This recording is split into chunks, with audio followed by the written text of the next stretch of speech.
તો નમસ્કાર, ગીર ગઢડાથી એક સૌથી મોટા સમાચાર મળી રહ્યા છે. મારી બાજુમાં તમે જે વિડીયો જોઈ શકો છો, ગીર ગઢડાથી સૌથી મોટા અત્યારે લાઈવ સમાચાર મળી રહ્યા છે. રામાપીરનો નીચે મંડપ પડતા એક મોટો ચમત્કારના સમાચાર મળી રહ્યા છે. મિત્રો, વાત કરીએ આગળ સમાચારમાં તો ગીર ગઢડાની બાજુમાં જૂડ વડલી નામનું એક ગામ છે.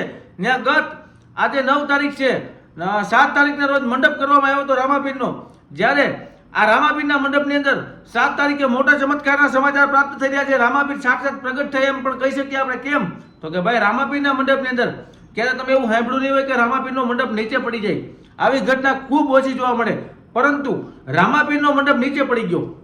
તમે વિચારતા જો પડે? હા, એના વિડીયો પણ સોશિયલ મીડિયામાં વાયરલ થઈ રહ્યા છે અને એ વિડીયો તમે જોઈ પણ શકો છો અહીંયા. હવે આ રામાપીરનો મંડપ નીચે પડ્યો અને પડ્યા ભેગો મોટો ચમત્કાર થયો. તો કે ચમત્કાર શું થયો? તો કે જ્યારે મંડપ પડે છે નીચે ત્યારે કેટલા બધા લોકો છે તમે જુઓ, પણ એક માણસને પણ કંઈ થયું નહીં. મિત્રો, રામાપીરનો કેવડો સાહસ અને ચમત્કાર છે. પહેલી વાત તો એ કે રામાપીરનો મંડપ નીચે પડે જ નહીં, પણ આ પડ્યો પછી પણ મોટો રામાપીરનો ચમત્કાર થયો.